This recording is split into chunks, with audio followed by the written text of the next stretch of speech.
My name is Steve Schoonmaker. I live in Kasilof, Alaska. This next summer will be my 39th year fishing. I pretty much grew up in Alaska. My parents brought me there when I was 16 to Kenai. And must have been like in the early 80s. I got a job in Kodiak with Fish and Game in a remote field camp. And I loved it out there. And I got a girlfriend, and she was in Kodiak quite a bit working with the commercial fishing industry. So she kind of turned me on to it. And I had a really good job. I love Fish and Game, but I got into Kodiak and I started getting wind of this fishing thing, you know. I remember distinctly what changed me on that. You know, I was young, it's a party town, and there's a bar called the Beachcombers, which isn't there anymore. Old boat they'd pull up on the land, you know. It was a happening spot. And I remember one night I left there pretty drunk, and I wandered across the street, and the beach was right there. And it was probably 3 in the morning, all the fishing boats were heading out, you know, going through the channel. And that romantic thing came over me, and I was like, oh, that's what I want to do. So I went into Fish and Game, and my boss was a good friend of mine, just not many years older than me, you know. And I told him, I said, you know, I think I'm going to quit and go fishing. He said, well, and they've been trying to talk me into getting a biology degree. I'd been working as a tech, you know, which was fine with me. It was a lot of grunt work, and that was my thing, you know. And he said, I thought you were going to go to school and get a biology degree. I go, well, nah. He goes, well, Steve, all I can say is this, go, do it. He said, you know, I'm not trying to discourage you, but if you get a degree and you stick with Fish and Game and work like you are, they're going to stick you in the office, man. You're not going to be in the field. You're a good field man. He said, I've always wanted to go fishing. He said, if you want to come back to Fish and Game, you can come back. So I was excited. It was March or April. It was still winter down there. It took me a whole month pounding the docks, trying to get on a boat.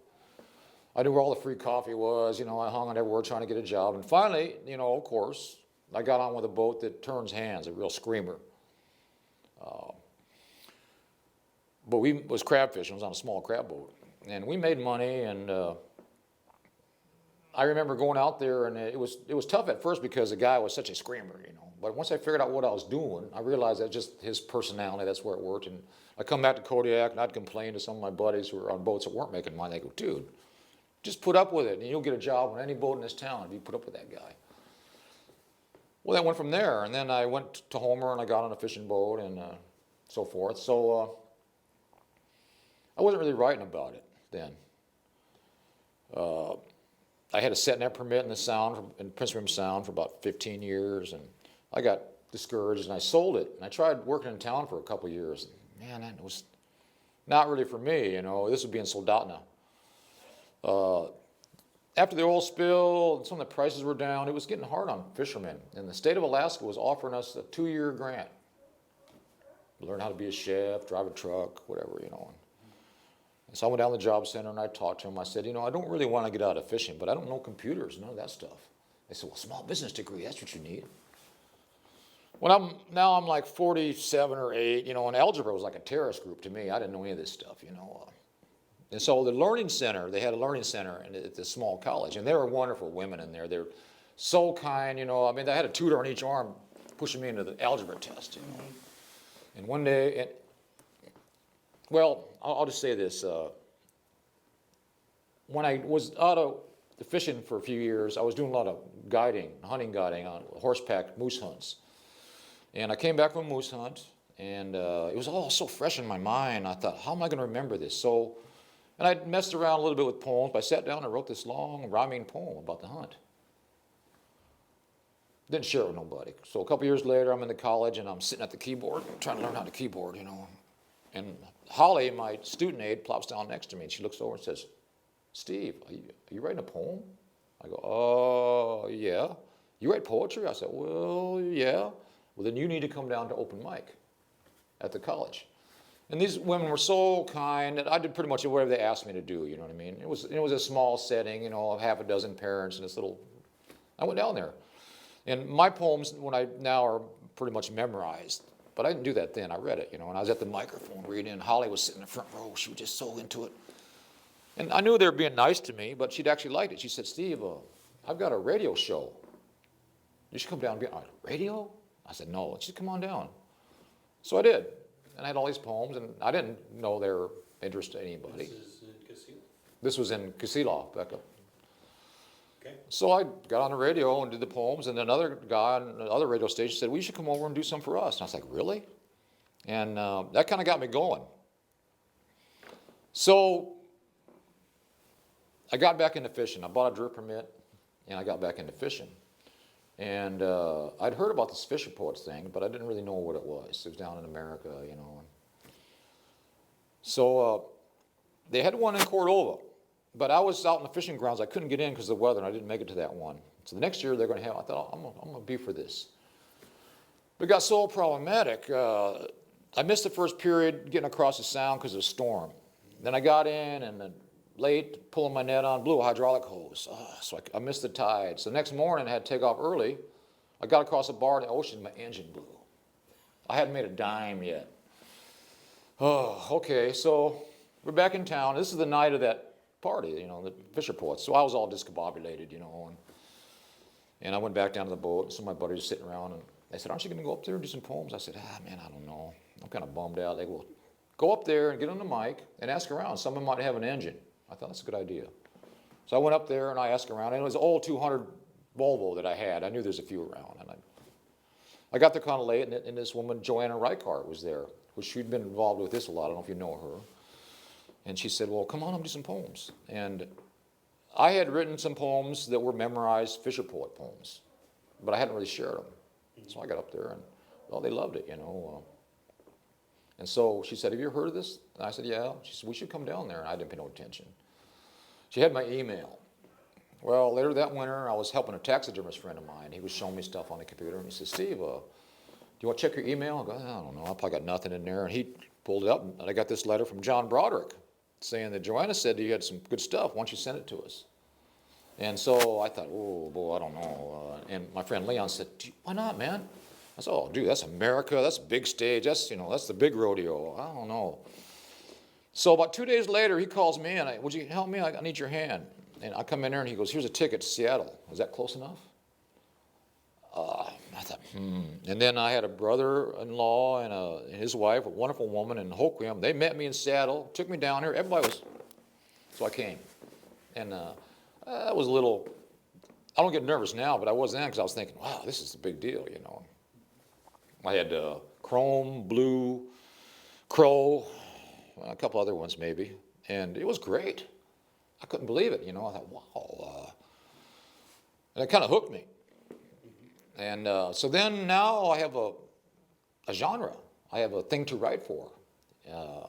So now I'm going home and I'm trying to write poems for them. And so for several years I make my new poem and build a collection of poetry up. And as I come down here, I really was getting off on this a lot. It was great. And I got this family now I'm involved with, you know. And the thing about it I really like is that, you know, oftentimes I think people see the screen and there's people in the screen around the theater that's like, I'm here and then you're there. You're like this elevated thing and I'm down here as a spectator. Well, here, one person after another gets out of the audience, walks up on stage, does a thing, comes back down, sits in the audience, you know. It's just real.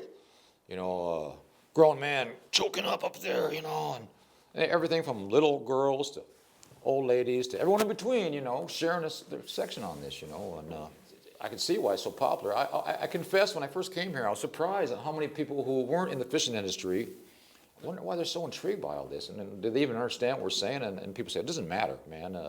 They're intrigued by this whole lifestyle thing. So, yeah, I mean, that's pretty much what got me in it, you know. I don't know much more I can say about that. Over the years, and my poems are kind of long.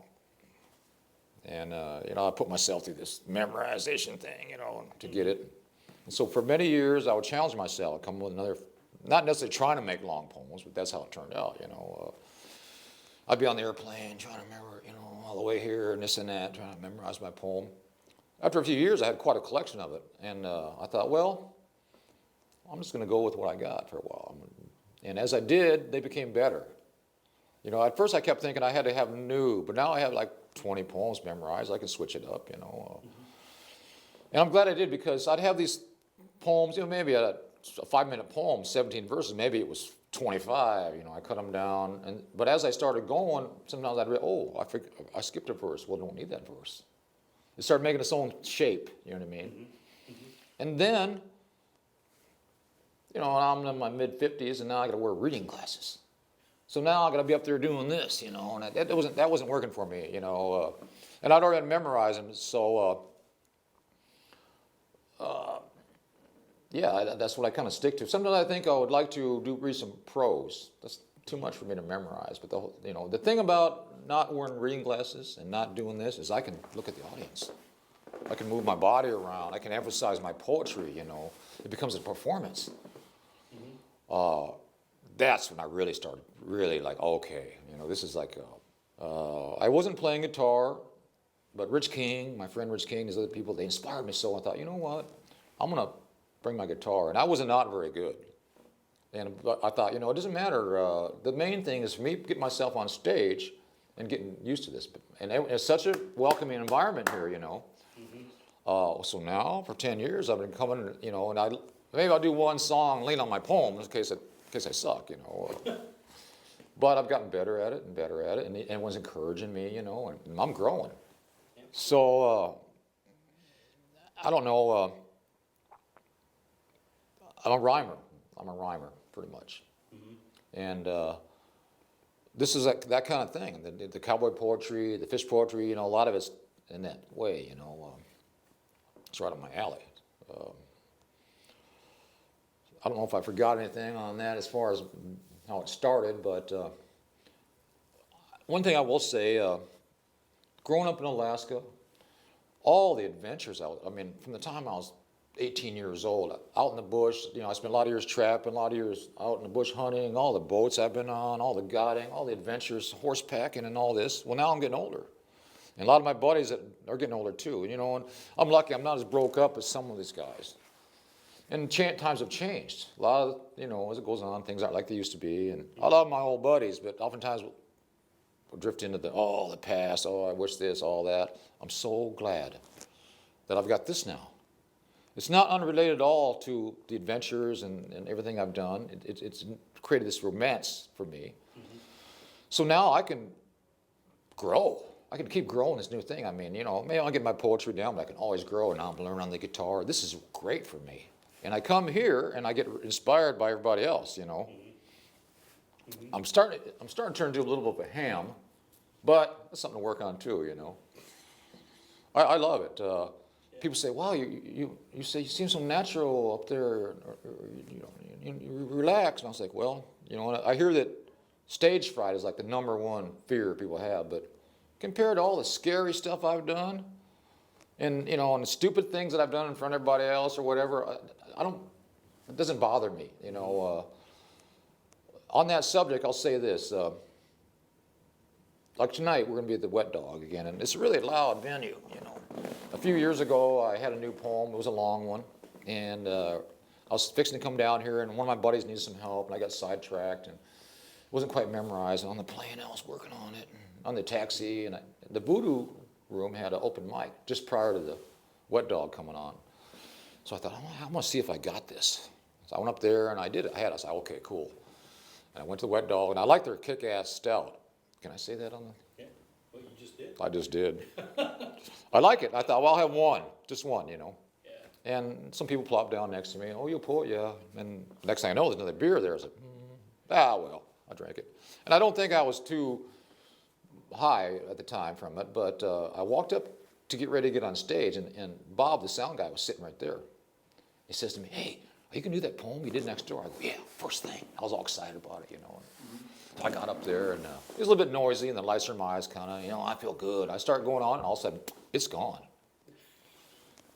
So I had a beer with me, and I took a drink, and I said, "Hey, folks, I'm sorry. I hate when that happens, you know." And so I was kind of scrambling a little bit, and at the college, I'd written this climate change poem.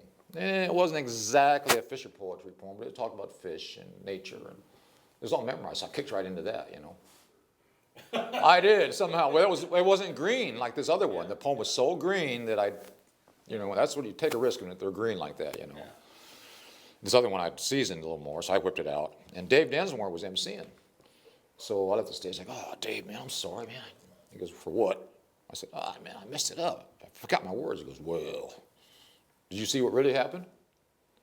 He said, it went like this, man. It went like this. He said, do you know how many people would be terrified out of their skin, be up in front of 100 people and forget their word? He said, you just made a little joke by yourself and went into another poem. He said, that makes it real. He says, it brings it like this. It's like, that dude's a human just like me, you know. And after that, I thought, wow. It kind of freed me up. I was bummed that they didn't hear my words. But it kind of freed me up, you know. Well, you know, when you perform, you get kind of up. And then when the night ends, it's hard to shut down, you know. And oftentimes at these pubs, I got to be cool on having a few beers until I'm done. And then so that particular night, everyone went to bed, and I went roamed around town hitting the bars, you know. I was coming out of Pier 11.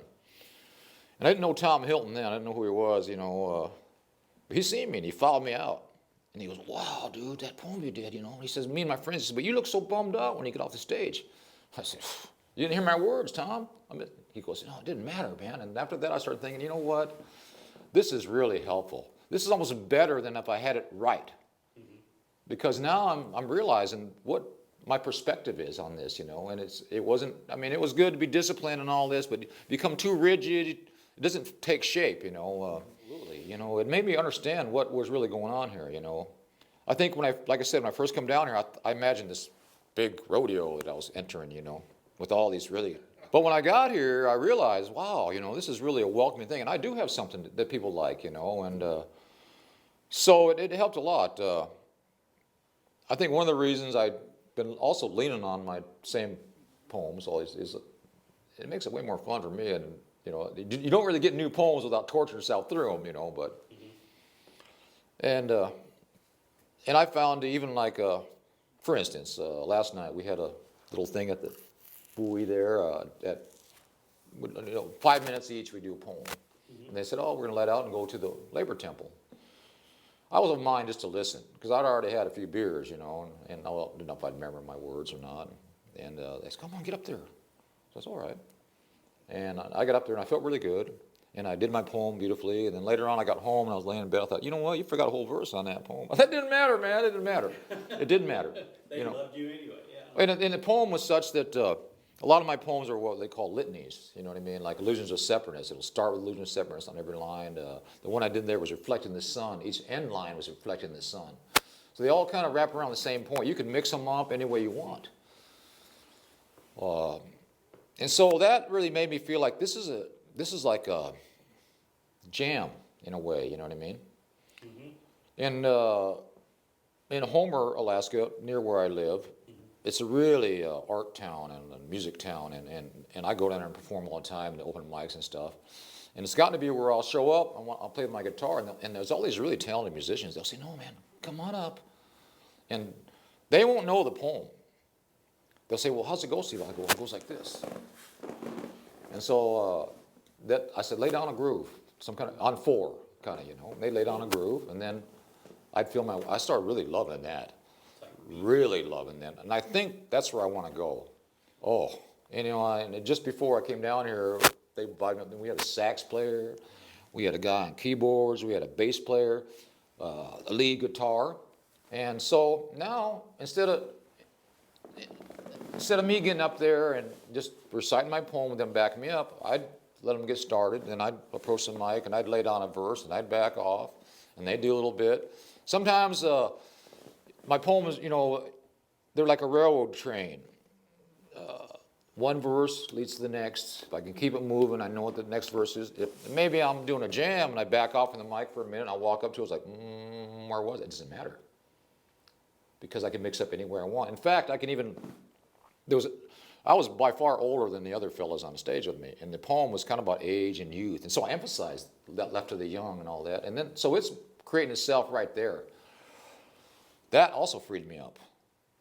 So I realize now that it's good to have these conceptions of what you're going to do, but if you're open enough and experienced enough to flow with it, it can really start making its own entity, so to speak, you know. That might be sound like a little bit of a babble, but I think you know what I mean. Yeah. No, that's great. So it's been really a wonderful experience for me.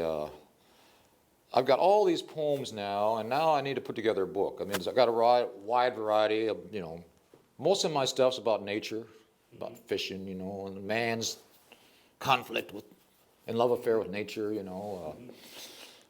And so it kind of led to me being somewhat of an environmental activist. Then the Pebble Mine in Alaska, we were fighting for many years, and we'd go to these meetings, and nothing against it, but it'd be a bunch of us gray hairs, and they're wringing our hands. I said, where's all the young people, you know? We need young people. So over time, not so much me, but the people involved developed salmon stock. It's a big festival in Alaska. We invite bands up from outside, big festival.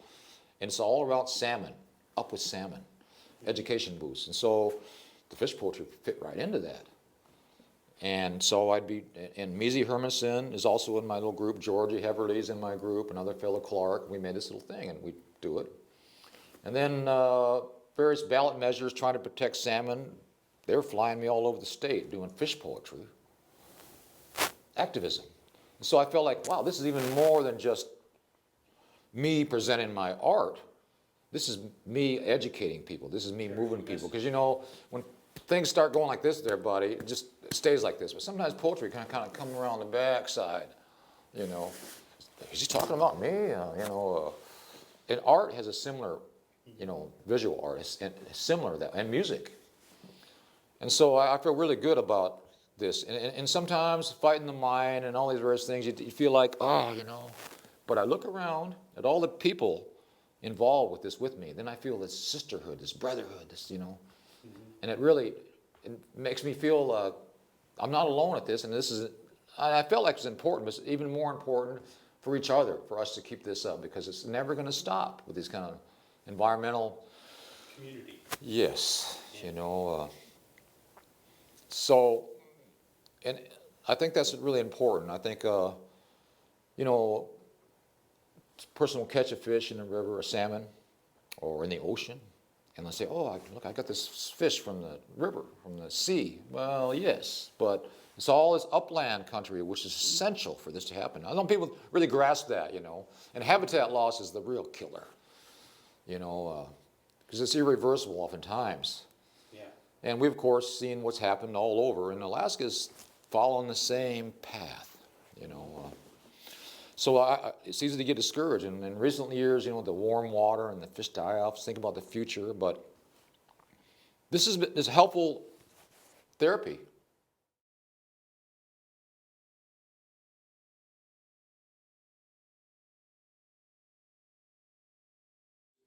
And you can always cut out the babble or keep what you want. I want to end of this thing. Well, I really keep the babble. Okay. You know,